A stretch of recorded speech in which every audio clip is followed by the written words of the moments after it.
미국 에너지부가 발칵 뒤집혔습니다. 카타르 LNG가 5년간 끊긴다는 비상사태의 아시아 동맹국 점검에 나선 건데요. 대만은 비축량 9일치의 탱크 사기, 미국은 한국도 끝났다고 확신했습니다. 그런데 한국에 도착한 순간 28년 경력 에너지 전문가가 경악했습니다. 탱크 82기, 비축량 530만 톤, 에너지 빈국이라고 비웃었던 나라가 아시아 유일의 승자였습니다. 그 충격적인 전말을 지금 공개합니다. 시작하기 전 구독과 좋아요, 그리고 대한민국 화이팅 댓글로 한국을 응원해주세요. 저는 28년간 에너지 안보를 밥벌이로 삼아온 사람입니다. 미국 에너지부에서 국제에너지안보 부차관보를 지냈고 지금은 백악관 국가안보의 에너지안보 특별자문관으로 일하고 있습니다. 카타르의 왕궁에서 셰이크들과 악수를 나눴고 사우디 아람코 본사에서 원유 가격을 놓고 밤새 협상을 벌였고 호주 커티스 아일랜드의 LNG 플랜트 위를 헬기로 날아본 적도 있습니다. 에너지라는 게 뭔지, 그게 없으면 어떤 일이 벌어지는지 이 세상에서 저보다 잘 아는 사람은 손에 꼽을 겁니다. 그런 제가 그날 아침 워싱턴의 사무실에서 손이 떨렸습니다. 3주 전이었습니다. 이스라엘이 이란 최대 가스전인 사우스파르스를 폭격했습니다. 이란 에너지의 심장을 정확히 찔렀죠. 문제는 그 다음이었습니다. 이란의 보복 미사일이 날아간 곳은 이스라엘이 아니었습니다. 카타르였습니다. 카타르 북부 해안의 라스라판 산업단지, 세계 LNG 생산량의 22%를 책임지는 심장부. 이란 미사일은 가스 생산 라인 14개 중 3개를 직격했고 액화 플랜트 하나를 완전히 날려버렸습니다. 그 소식을 들은 순간 저는 커피잔을 내려놓았습니다. 손끝이 차가워지는 걸 느꼈습니다. 28년입니다. 28년 동안 이론적으로만 존재하던 시나리오가 현실이 됐습니다. 주요 LNG 생산시설에 대한 군사적 타격, 우리가 블랙 스완이라고 불렀던 최악의 상황이 눈앞에서 펼쳐지고 있었습니다. 카타르 에너지 CEO의 발표는 더 충격적이었습니다. 수출 능력의 19%가 소실됐고 복구에 최소 3년에서 5년이 걸린다는 겁니다. 연간 1,400만 톤. 우리 돈으로 매년 35조 원어치의 가스가 한순간에 증발했습니다. 하지만 진짜 공포는 그 다음 문장이었습니다. 한국, 중국, 이탈리아, 벨기에에 보내기로 한 가스를 최장 5년간 공급할 수 없다. 불가항력 선언. 쉽게 말하면 이겁니다. 계약서를 찍겠다는 통보입니다. 시장은 즉각 반응했습니다. 유럽 가스 가격이 이틀 만에 92% 폭등했고 아시아 현물 LNG 가격은 전쟁 전에 2.5배를 돌파했습니다. 제 사무실 전화가 쉴 틈 없이 울렸습니다. 유럽에서, 일본에서, 대만에서, 한국에서 모두가 같은 질문을 했습니다. 우리 가스는 어떻게 됩니까? 그때 제 사무실 문이 벌컥 열렸습니다. 비서실장이었습니다. 자문관님, 국가안보회의 긴급 소집입니다. 지금 당장 백악관으로 오십시오. 20분 뒤 저는 백악관 지하 상황실에 앉아 있었습니다. 대통령 안보보좌관을 필두로 국무부, 국방부, 에너지부, CIA 고위 관계자 12명이 테이블을 둘러싸고 있었습니다. 안보보좌관이 입을 열었습니다. 단도직입적으로 말하겠습니다. 아시아 동맹국들의 에너지 안보가 지금 어떤 상태인지 파악해야 합니다. 대만, 한국, 일본. 이 세 나라가 무너지면 미국 경제도 같이 무너집니다. 그는 저를 똑바로 쳐다봤습니다. 캠벨 자문관, 직접 가서 보고 오세요. 아시아 동맹국 에너지 취약성 보고서 2주 안에 대통령 책상 위에 올려놓아야 합니다. 저는 고개를 끄덕였습니다. 그때 테이블 맞은편에서 목소리가 들려왔습니다. 에너지부 국제에너지안보 현직 부차관보 데릭 콜린스였습니다. 저희 후임이죠. 데릭은 팔짱을 끼고 의자에 기대앉아 있었습니다. 자문관님, 솔직히 제 의견을 말씀드려도 될까요? 안보보좌관이 눈짓으로 허락했습니다. 대만은 가볼 가치가 있습니다. TSMC 때문에라도. 하지만 한국은 시간 낭비입니다. 회의실이 잠시 조용해졌습니다. 한국은 에너지 자원이 제로인 나라입니다. 석유도 없고 가스도 없고 전량 수입에 의존하죠. LNG 비축량이 9일치라는 보고가 이미 올라와 있고요. 대만이 11일치인데 한국은 9일치입니다. 답이 이미 나와 있지 않습니까? 그는 테이블 위에 태블릿을 톡 내려놓았습니다. 한국 같은 에너지 빈국은 미국이 가스 팔아서 먹여 살리는 나라 아닙니까? 위기 상황에서 우리한테 매달릴 거고 그때 조건 걸면 됩니다. 일부러 가서 도와줄 이유가 없어요. 대릭의 눈이 저를 향했습니다. 거기엔 도전이 있었습니다. 저를 밀어내고 이 프로젝트를 자기가 가져가고 싶다는 야심이 그 눈빛에 고스란히 드러나 있었습니다. 저는 대꾸하지 않았습니다. 대신 안보 보좌관을 받습니다. 대만과 한국, 둘 다 가겠습니다. 안보 보좌관이 고개를 끄덕였고 회의는 끝났습니다. 출발 전날 밤, 저는 호텔 방에서 뉴스를 보고 있었습니다. CNN이었습니다. 화면에 익숙한 얼굴이 떴습니다. 브라이언 웨스트, 워싱턴에서 가장 유명한 에너지 전문가라는 사람입니다. 정확히 말하면 가장 목소리가 큰 사람이죠. 싱크탱크 소장이라는 직함을 달고 CNN과 FOX를 오가며 입방아를 찢는 게 직업인 인물입니다. 실무 경험은 거의 없습니다. 현장에 가본 적도 손에 꼽을 겁니다. 하지만 TV 카메라 앞에서 자신감 넘치는 표정으로 떠드는 건 인류죠. 워싱턴에서 이런 부류를 뭐라고 부르는지 아십니까? 탁상 전문가입니다. 진행자가 물었습니다. 웨스트 소장님, 이번 카타르 사태로 아시아 국가들 중 가장 타격이 큰 나라는 어디입니까? 브라이언은 자신만만한 표정으로 답했습니다. 파키스탄은 이미 끝났고요. 대만이 가장 위험합니다. TSMC라는 인질이 잡혀 있으니까요. 하지만 사람들이 간과하는 나라가 하나 있습니다. 그는 카메라를 정면으로 응시했습니다. 한국입니다. 저는 리모컨을 내려놓았습니다. 솔직히 말해서 한국의 에너지 인프라는 개발도상국 수준입니다. 비축량 917, 에너지 자원 제로, 수입 의존도 거의 100%. 이런 나라가 에너지 안보를 논한다는 것 자체가 코미디죠. 그는 고개를 절레절레 흔들며 덧붙였습니다. 저는 한국이 대만 다음으로 무너질 나라라고 확신합니다. 에너지 빈국의 한계는 그 어떤 기술력으로도 커버할 수 없어요. 삼성이 아무리 잘해봤자 전기 꺼지면 끝 아닙니까? 스튜디오에서 웃음소리가 들렸습니다. 저는 TV를 껐습니다. 솔직히 말하겠습니다. 그 순간 저도 브라이언의 말에 반쯤은 동의하고 있었습니다. 한국. 제가 아는 한국은 이랬습니다. 반도체와 자동차를 잘 만드는 나라. K-팝이라는 걸 하는 나라. 하지만 에너지 분야에서 한국이라는 이름을 들어본 적이 단 한 번도 없었습니다. 28년간 중동과 호주와 미국의 에너지 현장을 다녔지만 한국 에너지 관계자를 만나본 기억이 떠오르지 않았습니다. 국제 에너지 콘퍼런스에서 한국 부스를 본 기억도 없었고요. LNG 비축량 917이라는 숫자가 머릿속에 박혀 있었습니다. 대만이 11일치인데 한국은 그보다 적은 9일치. 솔직히 뭘 더 볼 필요가 있겠습니까? 하지만 임무는 임무입니다. 안보 보좌관에게 직접 지시받은 일이니까요. 대만을 먼저 보고 한국에 들러서 확인 사살을 하고 돌아오면 되는 겁니다. 다음 날 아침 워싱턴 덜레스 공항에서 비행기에 오르기 직전 제 폰에 문자가 왔습니다. 대릭이었습니다. 한국에서 시간 낭비하지 마시고 빨리 돌아오세요. 보고서 한국 파트는 제가 여기서 정리해 놓겠습니다. 반 페이지면 충분하겠죠. 그 문자 뒤에 웃는 얼굴 이모티콘이 붙어 있었습니다. 저는 폰을 주머니에 넣고 비행기에 올랐습니다. 16시간 뒤 저는 대만 타오이안 국제공항에 내렸습니다. 대만 경제부 에너지국 부국장 천웨이린이 공항에서 저를 맞았습니다. 48세의 단정한 인상, 양복 깃에 대만 국기 배지를 달고 있었고 얼굴에 자신감이 가득했습니다. 캠벨 자문관님, 환영합니다. 걱정하실 필요 없습니다. 대만의 에너지 시스템은 튼튼합니다. 저는 악수를 하며 그의 손을 느꼈습니다. 건조하고 따뜻했습니다. 불안해하는 사람의 손이 아니었습니다. 공항에서 차로 40분. 대만 최대 LNG 수입 터미널인 융안 접수기지로 향했습니다. 차 안에서 천 부국장이 설명을 시작했습니다. 대만은 에너지의 97%를 해외에서 수입하고 전력의 절반을 가스 발전으로 만듭니다. 하지만 우리에겐 TSMC가 있습니다. 저는 고개를 돌렸습니다. TSMC와 에너지 안보가 무슨 관계입니까? 천 부국장이 미소를 지었습니다. TSMC가 있으니까 미국이 대만을 버릴 수 없습니다. 미국이 대만을 못 버리면 에너지도 어떻게든 해결됩니다.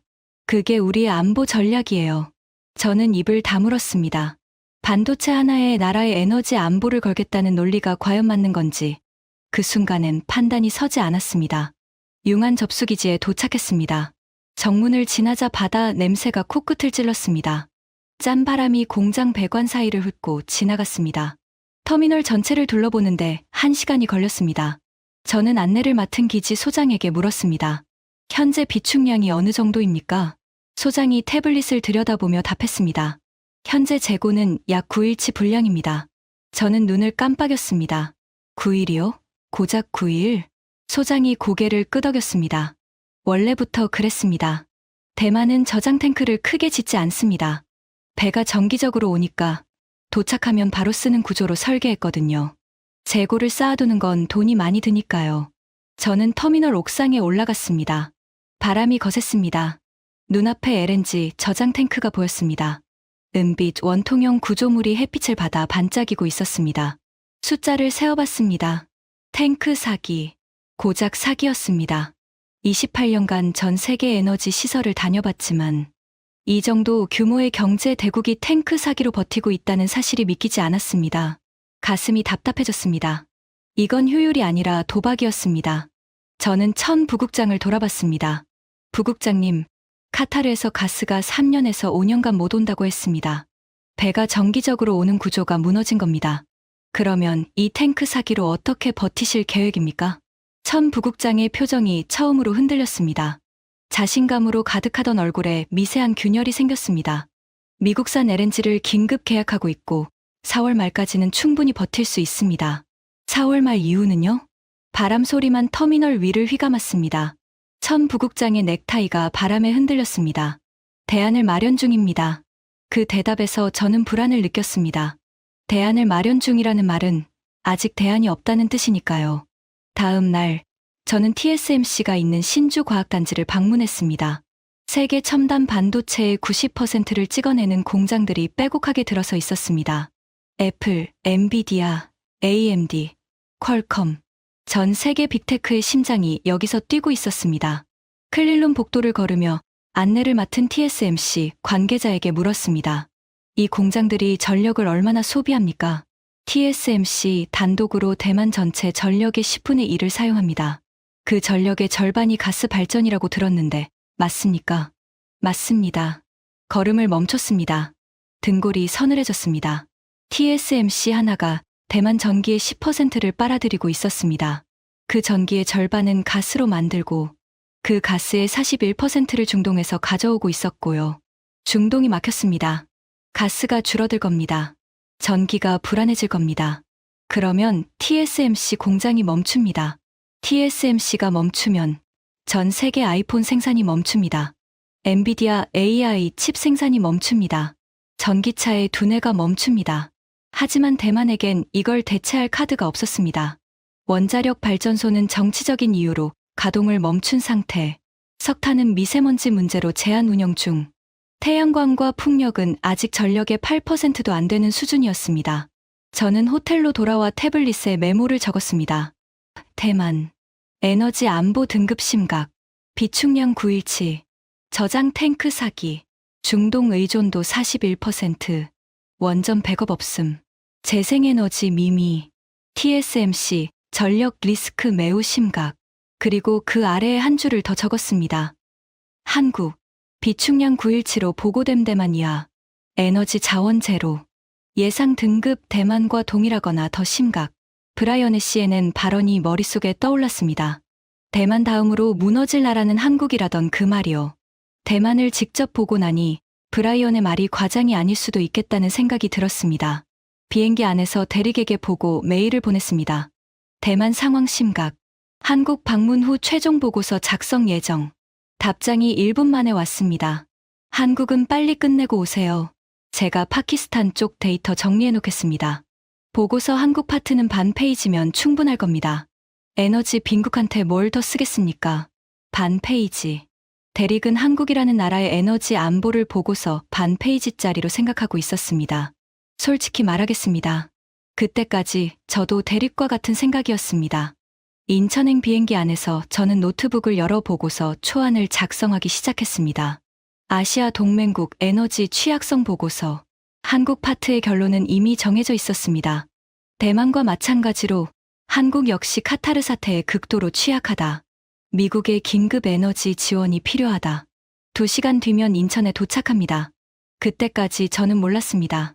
인천에서 제 인생 최대의 충격이 기다리고 있다는 것을.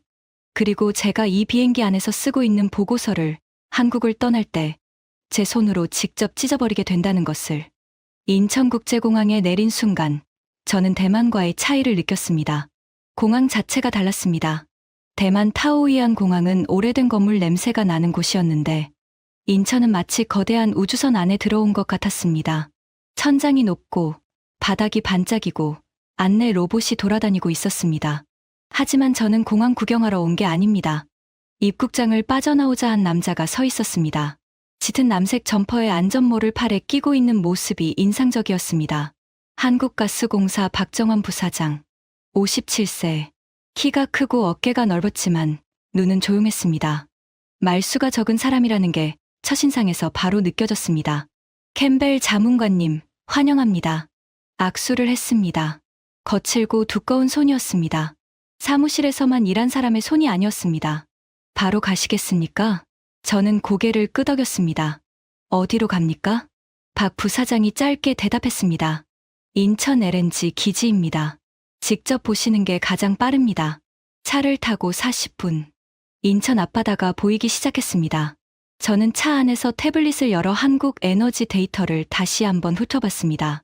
LNG 비축 의무량 9일치, 에너지 수입 의존도 93%, 카타르 LNG 수입 비중 14.9%.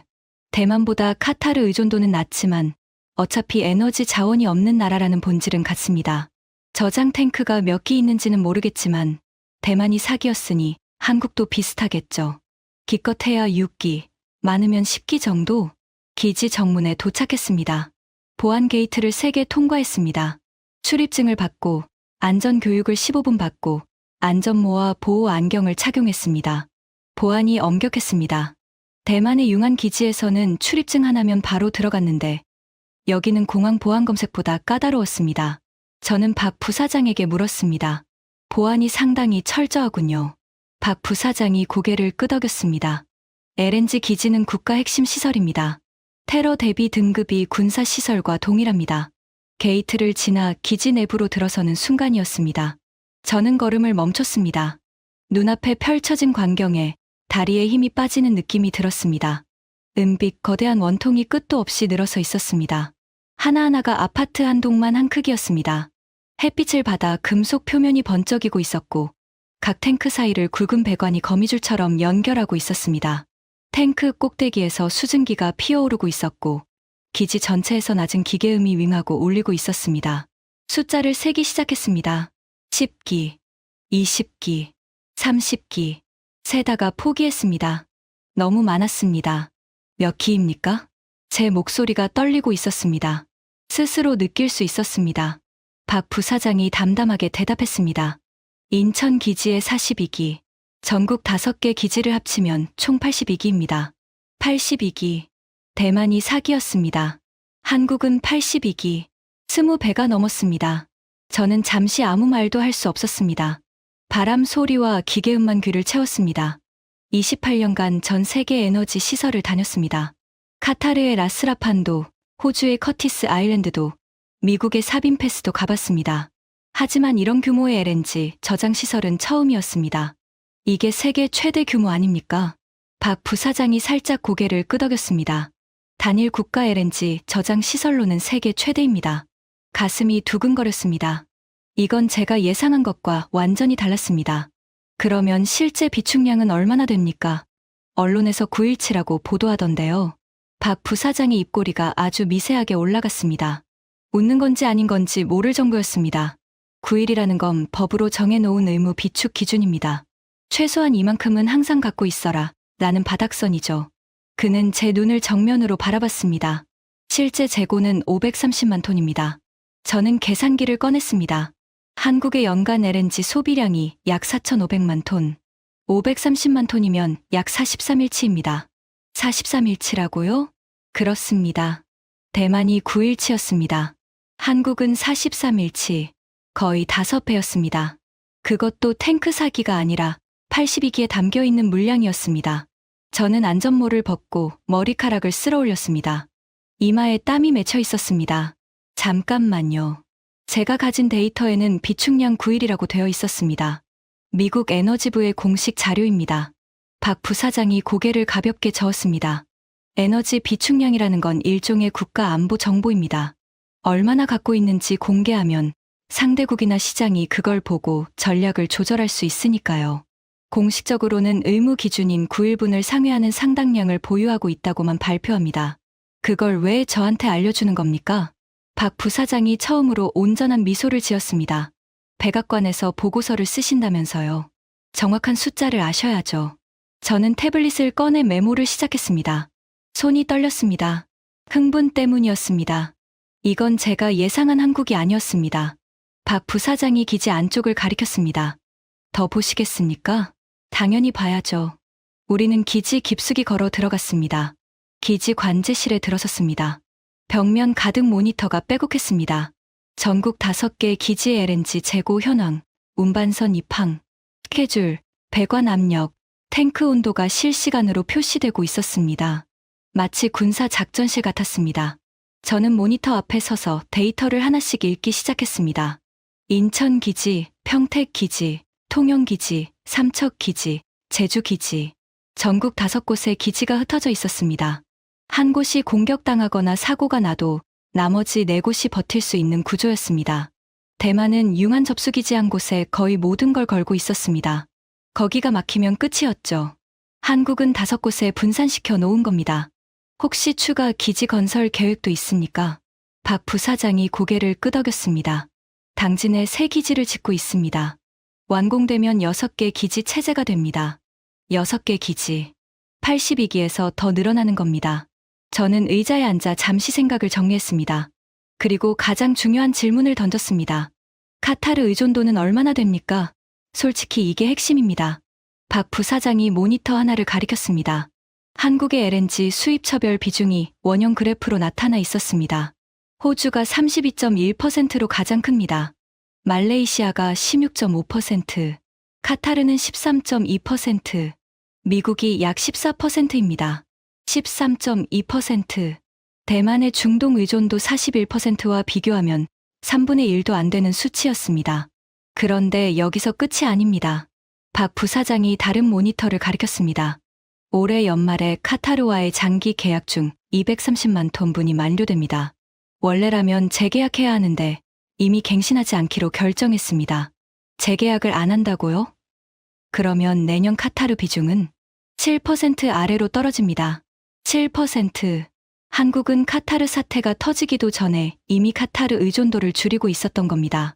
이건 카타르 사태를 예측하고 한 건 아닐 텐데요. 왜 줄인 겁니까? 박 부사장이 의자를 돌려 저를 마주봤습니다. 탄소 중립 기본법 때문입니다. 한국 정부가 탄소 배출을 줄이는 법을 통과시키면서 LNG도 태우면 탄소가 나오니까 장기 구매 계약 규모 자체를 줄여야 했습니다. 마침 카타르 대형 계약 만료 시점이 겹쳤는데 예전 같으면 전량 재계약했을 물량을 절반 이하로만 갱신한 겁니다. 탄소 중립법이 에너지 안보에 기여했다는 겁니까? 결과적으로 그렇게 됐습니다. 당시에는 에너지 안보를 너무 가볍게 본다고 업계에서 난리가 났었죠. 하지만 지금 와서 보면 그 깐깐한 법이 카타르 리스크를 피해가는 결과를 만들었습니다. 저는 의자 등받이에 몸을 기댔습니다. 천장을 올려다봤습니다. 머릿속에서 숫자들이 빙글빙글 돌고 있었습니다. 대만 비축 9일치, 탱크 사기, 중동 의존도 41%, 원전 백업 없음. 한국 비축 43일치, 탱크 82기, 카타르 의존도 13.2% 내년 7%. 그리고 아직 제가 보지 못한 카드가 더 있다는 겁니다. 같은 아시아, 같은 에너지 수입국, 같은 카타르 사태. 하지만 준비는 하늘과 땅 차이였습니다. 박 부사장이 자리에서 일어났습니다. 자문관님, 여기서 한 가지 더 보여드릴 게 있습니다. 뭡니까? 이 탱크 82기를 가득 채울 수 있었던 이유요. 우리는 관제실을 나와 기지 동쪽 끝으로 걸어갔습니다. 바다가 보였습니다. 해안에 거대한 저반 시설이 있었고 지금 이 순간에도 LNG 운반선 한 척이 하역 작업을 하고 있었습니다. 저 배는 어디서 온 겁니까? 호주 글래드스톤에서 왔습니다. 17만 세제곱미터급입니다. 카타르 물량이 끊겼는데도 배가 계속 들어옵니까? 카타르가 전체의 13.2%입니다. 나머지 86.8%는 정상 공급 중이에요. 호주, 말레이시아, 미국, 오만, 인도네시아. 공급처가 다양하니까 한 곳이 막혀도 전체가 무너지지 않는 구조입니다. 저는 해안에 서서 운반선을 바라봤습니다. 거대한 구형 탱크 4개가 갑판 위에 얹혀있는 모습이 마치 외계 우주선 같았습니다. 배에서 굵은 호스가 해안시설로 연결되어 있었고 영하 162도의 액체 가스가 그 호스를 통해 저장 탱크로 흘러들어가고 있었습니다. 차가운 바닷바람이 얼굴을 스쳤습니다. 갈매기 울음소리가 들렸습니다. 문득 대릭의 문자가 떠올랐습니다. 한국은 반 페이지면 충분하겠죠. 반 페이지. 저는 속으로 쓴웃음을 지었습니다. 박 부사장님, 한 가지 더 물어봐도 됩니까? 말씀하세요. 530만 톤이라는 재고, 원래부터 이렇게 많았던 건 아닐 겁니다. 어떻게 이만큼 쌓을 수 있었습니까? 박 부사장의 표정이 처음으로 무거워졌습니다. 그는 바다를 바라보며 말했습니다. 4년 전 러시아가 우크라이나를 침공했을 때를 기억하십니까?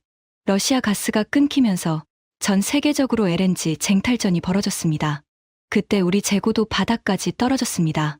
그는 잠시 말을 멈췄습니다. 기억이 아직도 아픈 것 같았습니다.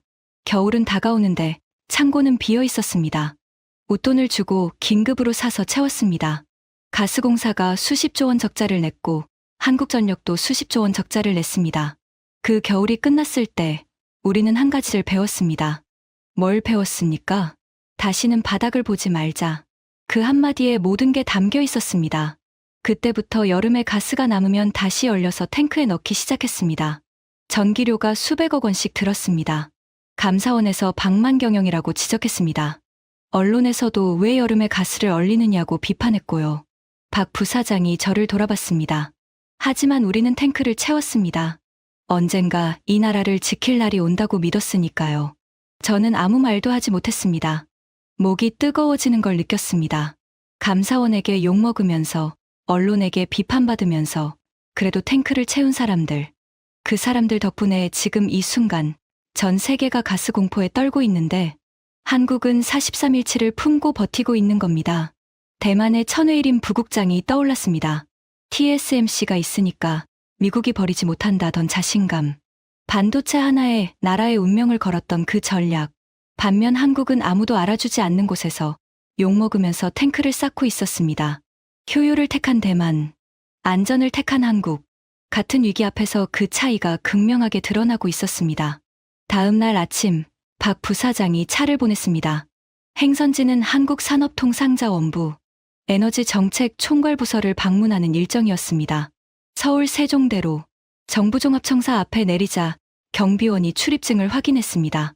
5층 회의실로 안내받았습니다.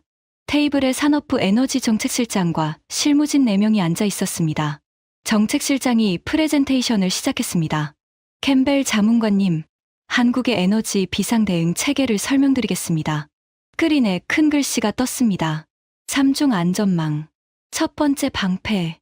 원자력 발전입니다. 한국전력의 약 30%가 원전에서 나옵니다. 현재 가동 중인 원전이 18기. 하지만 중동 사태가 터지자마자 정부는 정비 중이던 원전 3기를 앞당겨 재가동시켰습니다. 지금까지 신월성 1호기, 고리 2호기, 한울 3호기를 다시 돌렸고 다음 달까지 한빛과 월성 등 추가 원전을 순차적으로 가동해서 총 21기 체제로 갈 계획입니다. 21기. 원전은 한번 가동하면 연료 걱정 없이 수년을 돌릴 수 있습니다.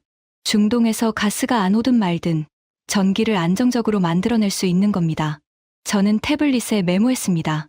한국 원전 21기, 전력 백업 확보, 대만 원전 가동 중단, 백업 없음. 두 번째 방패, 석탄 발전입니다. 평소에는 미세먼지 때문에 석탄 발전소 가동을 80% 이하로 제한하고 주말에는 아예 멈추기도 합니다. 하지만 LNG 수급이 어려워지면 석탄 가동률을 높여서 가스 소비를 줄일 수 있습니다. 깨끗한 에너지는 아닙니다. 하지만 비상시에 전기를 지켜줄 수 있는 백업입니다. 세 번째 방패, 국제협력입니다. 이 대목에서 저는 귀를 의심했습니다. 한국가스공사는 일본 최대 발전 회사인 제라와 LNG, 상호 융통협정을 맺었습니다. 일본과요? 예. 한쪽이 가스가 급할 때 다른 쪽이 빌려주고 나중에 갚는 구조입니다.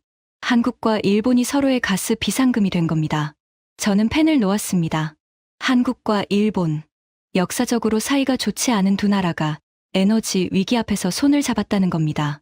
일본은 LNG 트레이딩 회사가 많아서 국제 현물 시장에서 물량을 빠르게 확보할 수 있는 나라입니다. 위기 상황에서 든든한 파트너가 생긴 거죠. 저는 등받이에 기대 앉아 잠시 천장을 올려다봤습니다. 원전 21기, 석탄 100업, 일본과의 상호 협정, 거기에 530만 톤 비축과 탱크 82기, 카타르 의존도 13.2%. 이건 한 겹이 아니었습니다. 3겹, 4겹, 5겹의 안전망이 겹겹이 쌓여 있었습니다. 대만을 떠올렸습니다. 비축 917 탱크 사기, 원전 없음, 석탄 제한, 중동 의존도 41%. 안전망이 한 겹도 없었습니다. 같은 아시아 동맹국인데 어떻게 이렇게까지 차이가 날 수 있습니까? 회의가 끝나고 정부종합청사를 나서는 길에 저는 걸음을 멈추고 폰을 꺼냈습니다. 대릭에게 메일을 보냈습니다. 대릭, 한국 파트를 반 페이지로 쓰라고 했지. 취소해. 내가 직접 쓴다. 그리고 반 페이지가 아니라 보고서의 절반 이상이 한국이 될 것 같다. 답장이 3분 만에 왔습니다. 무슨 말씀이십니까? 에너지 빈국에서 뭘 그렇게 많이 보셨습니까? 저는 답장을 보내지 않았습니다.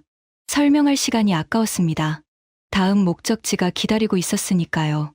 다음 날 새벽 5시, 김해공항에 내려 차로 2시간을 달렸습니다. 목적지는 경남 거제도, HD현대중공업 조선소였습니다. 솔직히 말하겠습니다. 이 일정은 원래 계획에 없었습니다.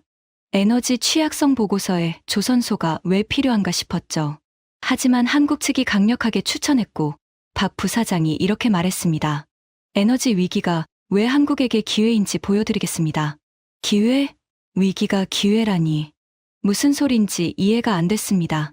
거제 조선소 정문을 지나는 순간 저는 또 한 번 멈춰섰습니다. 규모가 상상을 초월했습니다. 축구장 수백 개를 합쳐 놓은 것 같은 부지에 거대한 크레인들이 하늘을 찔렀습니다. 드라이독에서 만들어지고 있는 선박의 크기가 도저히 현실이라고 믿기지 않았습니다.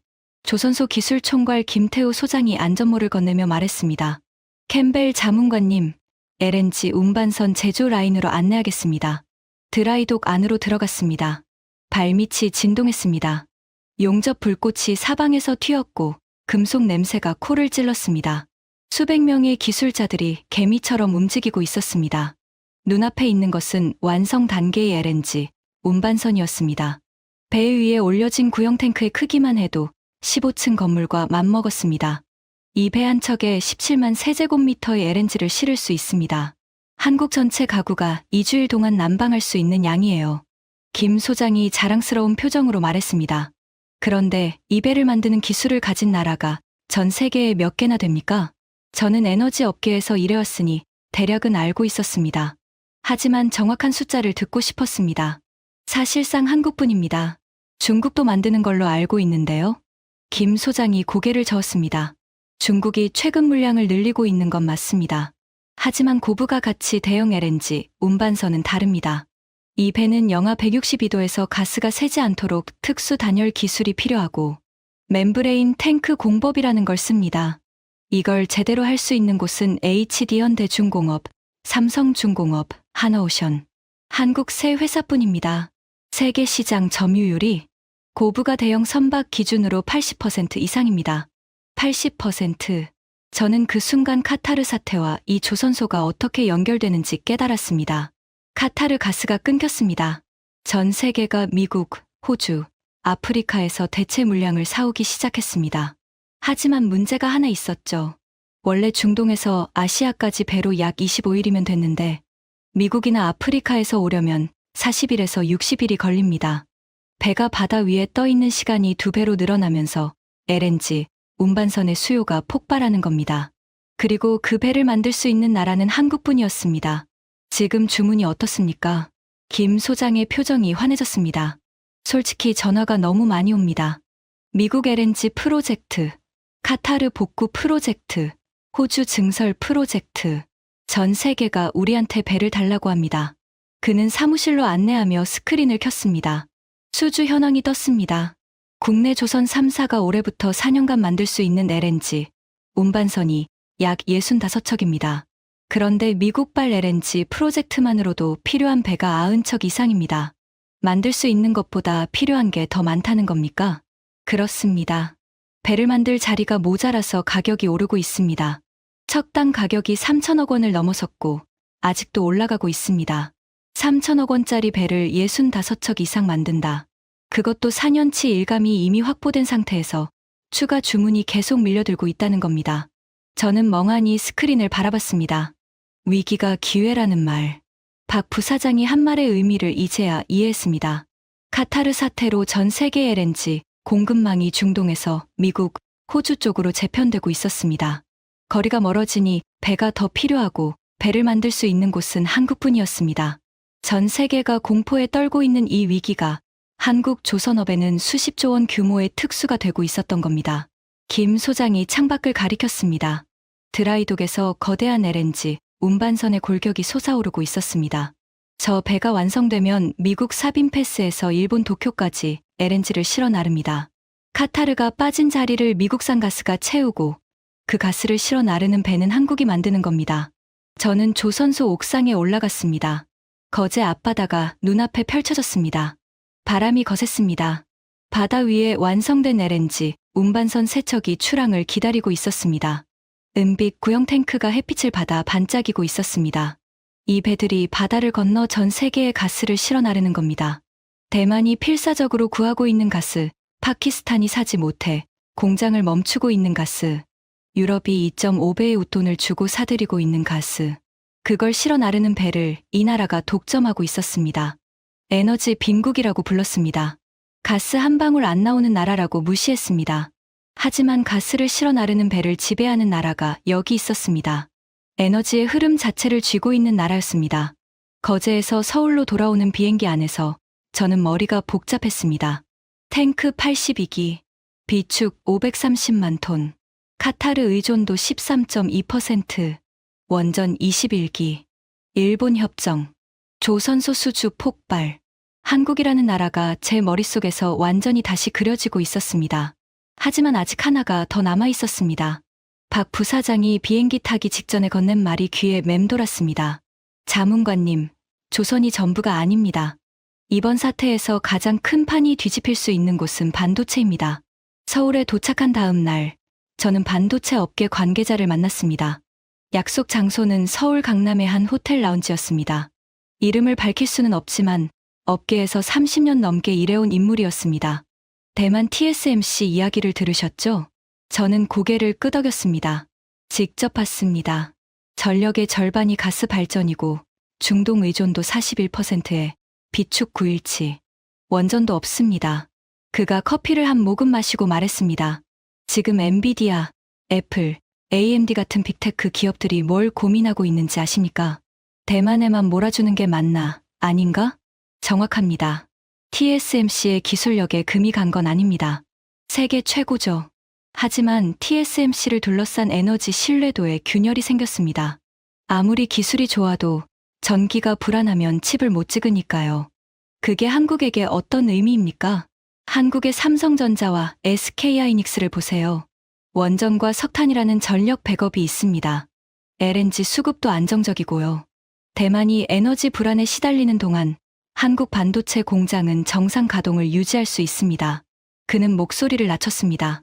특히 SK하이닉스는 AI 반도체의 핵심인 HBM 시장에서 이미 세계 1위를 달리고 있습니다. 삼성전자도 파운드리 사업에서 TSMC를 추격하고 있고요. TSMC의 에너지 리스크가 커지면 커질수록 이 두 회사에게 기회의 창이 열립니다. 저는 멍하니 앉아 있었습니다. 이건 에너지 보고서의 범위를 넘어서는 이야기였습니다. 에너지 위기가 반도체 시장의 판까지 뒤흔들 수 있다는 겁니다. 호텔을 나와 차에 타자마자 저는 폰을 꺼냈습니다. 대리의 번호를 눌렀습니다. 신호가 3번 울렸습니다. 대리기 받았습니다. 워싱턴은 새벽 시간이었을 겁니다. 여보세요, 자문관님. 한국에서 무슨 일이라도 있습니까? 대리의 목소리에는 짜증이 섞여 있었습니다. 저는 차 창밖으로 서울의 야경을 바라보며 말했습니다. 대리, 한 가지만 말해두겠네. 네. 자네가 에너지 빈국이라고 부른 나라가 있지. 한국 말씀이십니까? 네, 그래서요? 그 나라가 지금 이 순간 아시아에서 유일하게 가스 걱정 없이 불을 켜고 있어. 대릭이 잠시 침묵했습니다. LNG 저장 탱크가 82기야. 대만은 4기였어. 비축량은 43일치. 대만은 9일치였지. 원전 21기가 백업으로 돌아가고 있고 일본하고 LNG 상호 협정까지 맺어놨어. 그건 제가 가진 데이터와 다른데요. 비축량 9일이라고. 9일은 법정 최소 의무량이야. 실제 재고는 530만 톤. 자네가 가진 데이터가 틀린 거야. 대릭이 다시 침묵했습니다. 이번에는 더 길었습니다.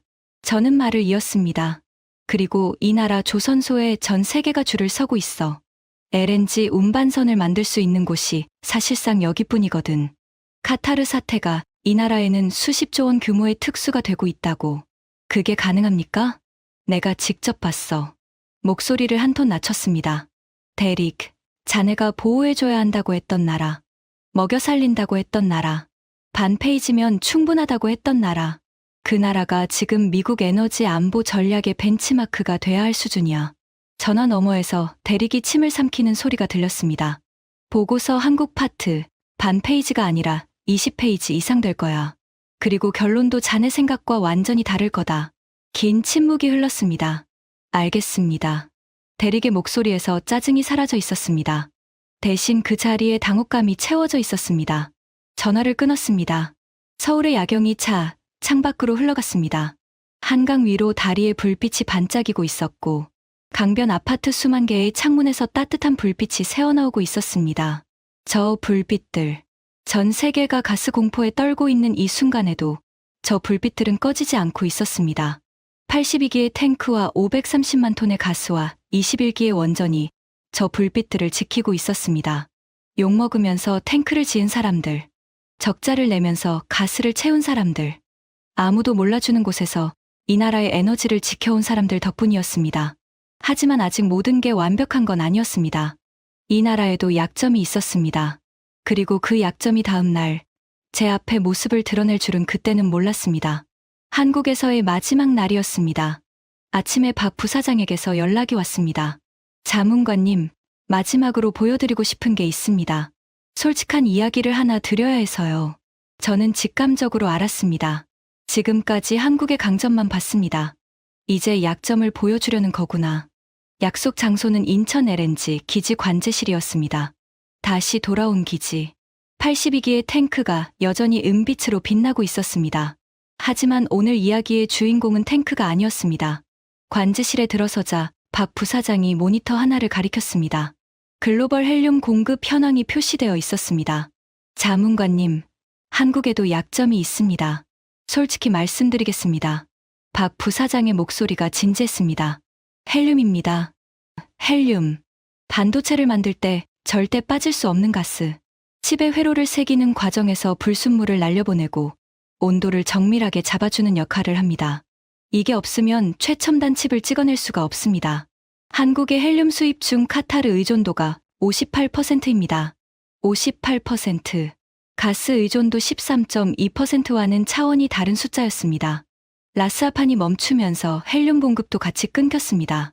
헬륨 가격이 이미 2배 가까이 뛰었고 상황이 길어지면 더 오를 겁니다. 저는 고개를 끄덕였습니다. 이 문제를 어떻게 해결할 계획입니까? 박 부사장이 모니터를 전환했습니다. 세계 지도 위에 여러 개의 점이 찍혀 있었습니다. 이미 대체 공급처 확보에 들어갔습니다. 미국 텍사스의 헬륨 정제 시설과 장기 계약을 체결했고 캐나다 서스케처원주의 신규 헬륨 생산 프로젝트에 한국 기업이 투자하고 있습니다. 호주에서도 물량을 확보하고 있고요. 그걸로 58%를 메울 수 있습니까? 단기적으로는 부족합니다. 솔직히 말해서 6개월에서 1년은 타이트할 겁니다. 박 부사장이 잠시 말을 멈췄습니다. 하지만 우리가 손 놓고 있었던 건 아닙니다. 그는 모니터를 다시 전환했습니다. 산업부가 중동 사태 직후부터 헬륨 비상 대책반을 가동했습니다. 삼성전자, SK하이닉스와 합동으로 헬륨 절감 기술 도입을 앞당기고 있고요. 반도체 공정에서 헬륨 사용량을 30% 줄일 수 있는 재활용 시스템을 올해 안에 전 라인에 적용할 계획입니다. 재활용이요?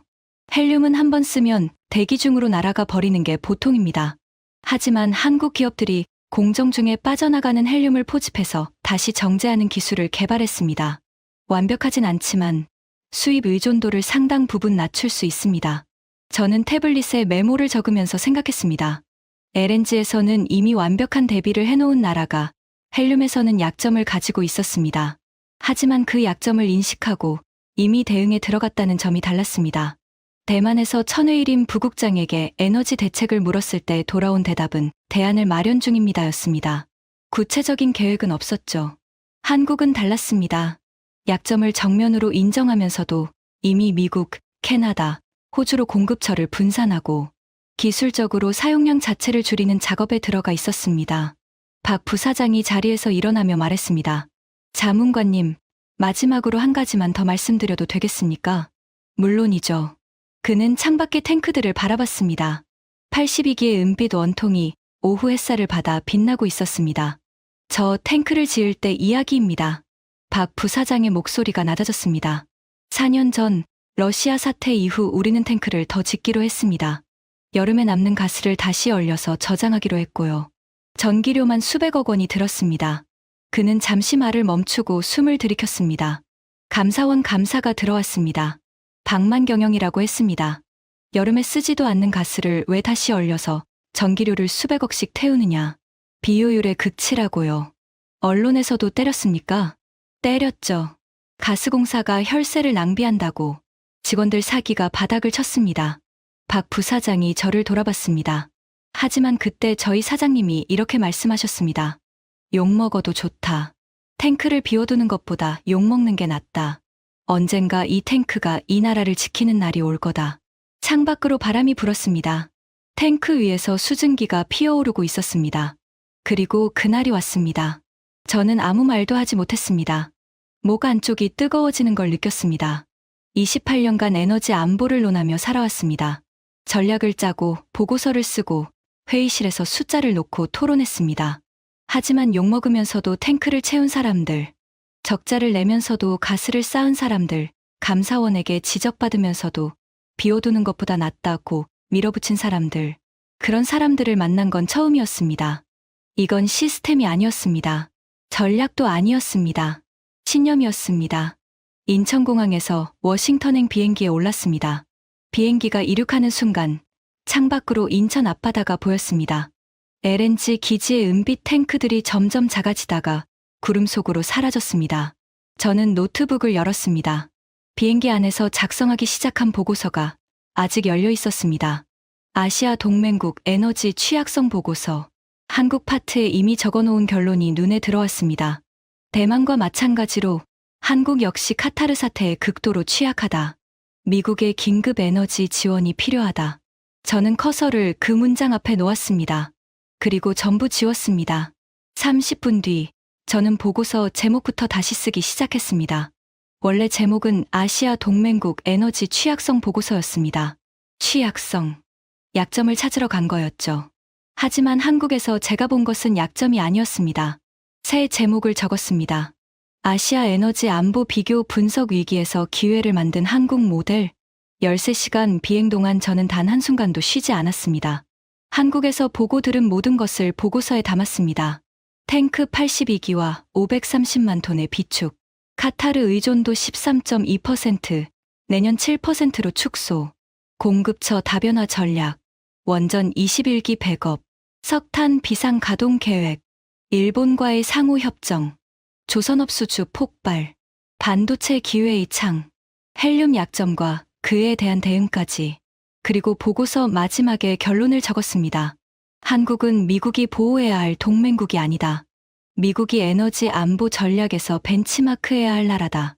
한국의 에너지 인프라 구축 방식, 공급처 다변화 전략, 위기 대응 체계는 미국 본토의 에너지 안보 강화에도 적용할 수 있는 모범 사례다. 워싱턴에 도착한 다음 날, 백악관에 보고서를 제출했습니다. 안보보좌관이 보고서를 읽는 동안 저는 그 맞은편에 앉아 있었습니다. 캠벨, 한국 파트가 보고서의 60%인데 그만큼 쓸 가치가 있었습니다. 안보보좌관이 고개를 끄덕였습니다. 대만 상황은 예상대로 심각하고 한국은 예상 밖이었다는 거군. 그렇습니다. 같은 아시아, 같은 에너지 수입국인데 준비의 차이가 하늘과 땅이었습니다. 대만은 효율을 추구하다 위기에 무너졌고 한국은 욕먹으면서 안전을 택했다가 위기에서 승자가 됐습니다. 안보보좌관이 보고서를 테이블에 내려놓았습니다. 그리고 조선과 반도체까지 에너지 위기가 한국에게는 산업 기회가 되고 있다는 분석은 인상적이야. 회의실 문이 열리고 대릭이 들어왔습니다. 보고서를 미리 받아봤는지 얼굴이 굳어 있었습니다. 자문관님, 보고서 잘 읽었습니다. 대릭의 목소리에는 평소의 자신만만함이 없었습니다. 한 가지 여쭤봐도 될까요? 말해보게. 제가 가진 데이터에는 한국 비축량이 917로 되어 있었습니다. 그 데이터가 틀렸다는 건 제 분석도 틀렸다는 뜻인데 제가 어떤 부분을 놓친 겁니까? 저는 대릭을 바라봤습니다. 자네가 놓친 건 숫자가 아니야, 대릭. 그러면 뭡니까? 현장이야. 자네는 워싱턴 사무실에서 데이터만 봤지. 9일이라는 숫자만 보고 한국을 에너지 빈국이라고 결론 내렸어. 하지만 그 9일이 법정 최소 의무량이라는 걸 알려면 현장에 가서 직접 물어봐야 했어.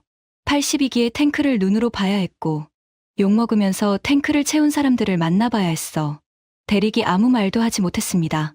안보보좌관이 자리에서 일어나며 말했습니다. 캠벨, 좋은 보고서야. 대통령에게 올리겠네. 그리고 문을 나서기 직전에 덧붙였습니다. 한국에 대한 시각을 바꿔야겠어. 보호 대상이 아니라 파트너로. 회의실을 나온 뒤 저는 복도에서 폰을 꺼냈습니다. 브라이언 웨스트가 떠올랐습니다. CNN에서 자신만만하게 떠들던 그 얼굴. 한국의 에너지 인프라는 개발도상국 수준입니다. 한국은 대만 다음으로 무너질 나라입니다. 제 보고서가 공개되면 그 발언이 얼마나 창피한 것이었는지 세상이 알게 될 겁니다. 저는 창밖을 바라봤습니다. 워싱턴의 벚꽃이 바람에 흩날리고 있었습니다. 한국에서 돌아온 지 사흘. 하지만 아직도 인천기지의 은비탱크 82기가 눈앞에 아른거렸습니다. 거제 조선소의 드라이독에서 솟아오르던 LNG, 운반선의 골격이 떠올랐습니다. 그리고 박정환 부사장의 그 말, 욕먹어도 좋다. 탱크를 비워두는 것보다 욕먹는 게 낫다. 저는 28년간 에너지 안보를 가르치는 사람이었습니다. 하지만 한국에서 처음으로 에너지 안보를 배웠습니다. 에너지 안보는 화려한 전략이 아니었습니다. 보고서의 숫자가 아니었습니다. 그것은 아무도 알아주지 않는 곳에서 욕먹으면서도 탱크를 한 기 더 짓겠다는 사람들의 신념이었습니다. 효율을 추구한 나라는 위기에 무너졌습니다. 안전을 택한 나라는 위기에서 기회를 잡았습니다. 그리고 그 차이를 만든 건 거대한 전략이 아니라 현장에서 묵묵히 일한 사람들이었습니다. 지금 이 순간에도 인천 기지에서는 누군가가 탱크 온도를 점검하고 있을 겁니다. 거제 조선소에서는 새벽부터 용접 불꽃이 튀고 있을 겁니다. 그 사람들 덕분에 전 세계가 어둠 속에서 떨고 있는 이 순간에도 한국의 불빛은 꺼지지 않고 있습니다. 저는 다음 주에 한 가지 일을 하려고 합니다. CNN에 출연을 요청할 겁니다. 브라이언 웨스트가 앉았던 그 자리에서 제가 직접 한국에서 본 것을 이야기할 겁니다. 에너지 빈국이라고 불렀던 나라, 917밖에 없다고 비웃었던 나라, 반 페이지면 충분하다고 무시했던 나라. 그 나라의 진짜 이름은 에너지 안보의 모범국가입니다. 여러분, 이건 한국의 이야기이지만 동시에 모든 나라에게 던지는 질문이기도 합니다. 당신의 나라는 욕먹으면서도 탱크를 지을 준비가 되어 있습니까? 지금까지 미국 에너지부 자문관이 한국에서 경험한 충격적인 이야기였습니다. 욕먹으면서도 탱크를 지은 사람들 덕분에 오늘도 우리의 불빛은 꺼지지 않고 있습니다. 이 이야기가 감동이 되셨다면 주변에 널리 공유해주세요. 구독과 좋아요도 부탁드립니다. 지금까지 감동 새벽이었습니다. 감사합니다.